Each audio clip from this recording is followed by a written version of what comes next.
बहराइच की जो घटना है वो पूरे भारत देश के हिंदू और सनातनों पर कुठाराघात है। तो वो मस्जिद पर तालिया पर एथी पर ताबूक पर एको को पत्थर तक फेंका है। रस्सी आपके हाथ में हम झंडा पकड़वा कर आपको डरवा के कहेंगे कि ये झंडा पकड़िए अरे तो हम मार देंगे, ये सब अब चलने वाली नहीं है। मैं चैलेंज करता हूँ कि एक एक उसमें जो शामिल है फांसी के फंदे पर लटका दिए जाए। अखिलेश यादव वहाँ पर नांगा नाच करते थे और नांगा नाच करवाते थे और उन्होंने जो किया है वो लोग भूला नहीं है। अभी की आवाज़ को दबा दिया जाए। अब हिंदू की आवाज़ दबने वाली नहीं है। अब गाड़ी खुल चुकी है और सनातन और हिंदू अब इकट्ठा हो रहे हैं।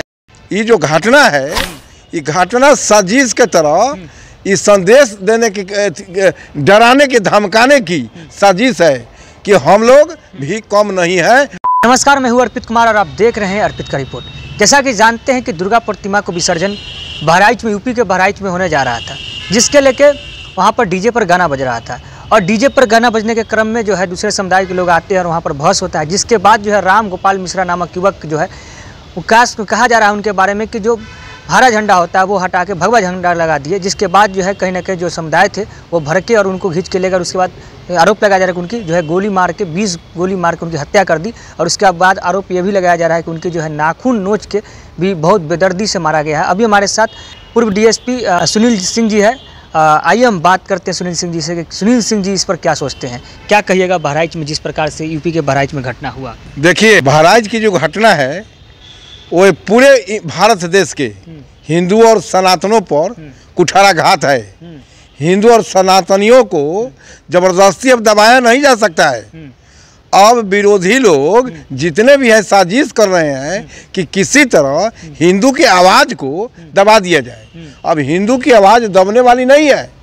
अब गाड़ी खुल चुकी है और सनातन और हिंदू अब इकट्ठा हो रहे हैं और एक एक हिंदू और सनातन को इकट्ठा कर भारत को इतनी मजबूत करना है कि सारे विरोधी इस विकास रूपी चक्का में सनातनियों के साथ घिस कर और आटा का पिसान बन जाए।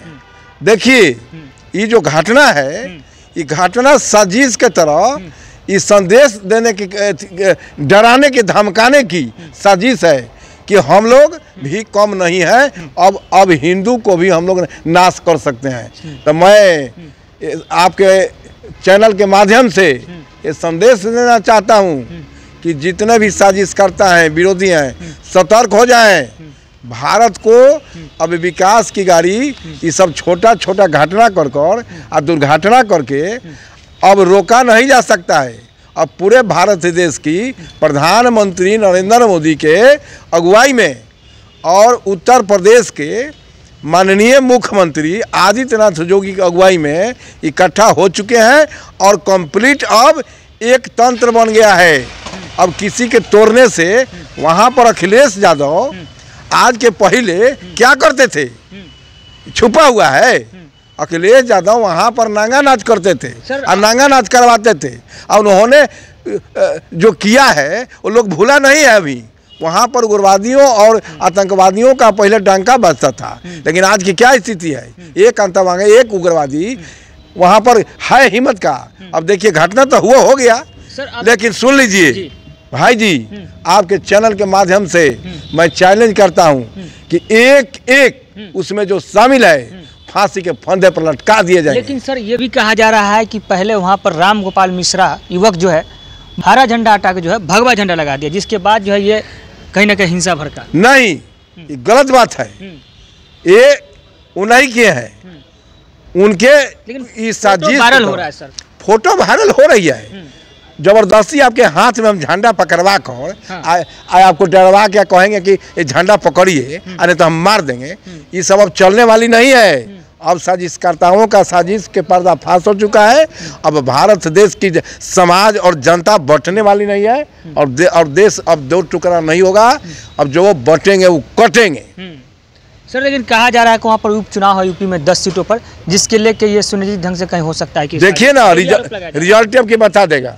अब ज़्यादा दूर नहीं है, अब बहुत नज़दीक है। दूध का दूध अब पानी का पानी होगा। एक एक सीट हम लोग जीतेंगे, एक सीट हारने अब नहीं जा रहे हैं।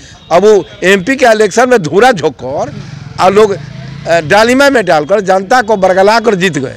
लेकिन अब देखिए रिजल्ट, अब भारत देश की जनता एक हो चुकी है और सनातन हिंदू एक हो चुके हैं। अब एक सीट भी नीचे से ऊपर तक हम लोग हारने नहीं जा रहे हैं और भारत देश की झंडा पूरे विश्व में परचम लहराएगी। सर, राम गोपाल मिश्रा युवक जो थे उनका तो कहीं ना कहीं हत्या हो गया जो कहा जा रहा है, उनके परिवार को क्या कहिएगा सर? राम गोपाल बेचारे शहीद हो गए, शहीद हो गए, हत्या नहीं। हाँ। वो देश के लिए शहीद हो गए। उनके प्रति मैं संवेदना व्यक्त करता हूँ और मैं भगवान से, ईश्वर से प्रार्थना करता हूँ कि हे भगवान, उनके परिवार को, उनके बच्चे को, उनके भाई को, उनके बहन को, उनके माँ बाप को इतना धैर्य दें, सहन शक्ति करने की धैर्य दें ताकि वो ऐसे ऐसे सपूत को अरे आने वाला में जन्म देते रहे और भारत देश की झंडा लहराता रहे।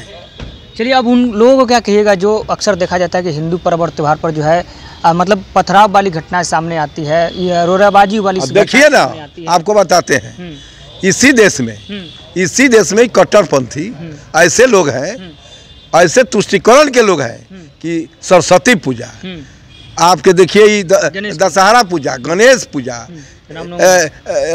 हनुमान जी की पूजा, इस सब में जितने भी निकलते हैं तो पत्थरबाजी होती है। आज तक हिंदू और सनातन या सनातन के लोग एको गो मस्जिद पर तालिया पर एथी पर ताबूक पर एको गो पत्थर तक फेंका है? आज तक कोई इतिहास बता रहा है? लेकिन अब देश के टूटने वाला नहीं है, समाज बंटने वाली नहीं है। ये लोग जितने चाल चलने और बहुत कम दिन बचा है, इन लोगों का सफाया हो जाएगा और साफ सफाया नहीं हो जाएगा, ये लोग जीरो पर आउट हो जाएंगे। सर, अब बोला जाता है कहीं ना कहीं यूपी में जो है योगी जी को बुलडोजर की सरकार, क्या लगता है बुलडोजर वहाँ पर चलना चाहिए? एकदम, यूपी में नहीं, अब पूरे भारत देश में बुलडोजर चलेगा। तो बुलडोजर से सर क्या लगता है कि बुलडोजर से बुलडोजर के मतलब, बुलडोजर का अर्थ समझते हैं? क्या होता है? बताते हैं आपको, आपके माध्यम से बातें हैं। बुलडोजर मतलब आतंकवादी, उग्रवादी, घोटालेबाज, भ्रष्टाचारी, देश को लूटने वाले, इन्हीं लोगों पर बुलडोजर चलाने के हम लोग काम करेंगे, इन लोगों को पिसान कर देंगे। चलिए, तो अभी हमारे साथ पूर्व DSP सुनील सिंह जी थे। इन्होंने अपना जो बात है लगातार रख रहे हैं बहराइच वाले मामले पर। बहराइच में सीधा इन्होंने बोल दिया कि जो भी दंगा किया है, जो भी हिंसा फैलाया है, उसको बचने वाला नहीं है। अब योगी जी की चूंकि सरकार है, भारतीय जनता पार्टी की सरकार है और कोई नहीं बचेगा। और यूपी में जो 10 सीट पर चुनाव है, उपचुनाव, वो सारी सीट वो यूपी में जीतने जा रहे हैं। लोकसभा चुनाव में जो मतलब हार हुआ वो वाली अब बात नहीं होगा, दूध का दूध पानी का पानी हो जाए। आप क्या सोचते हैं? बहरहाल बने रहिए हमारे साथ, आप देख रहे हैं अर्पित का रिपोर्ट पटना से।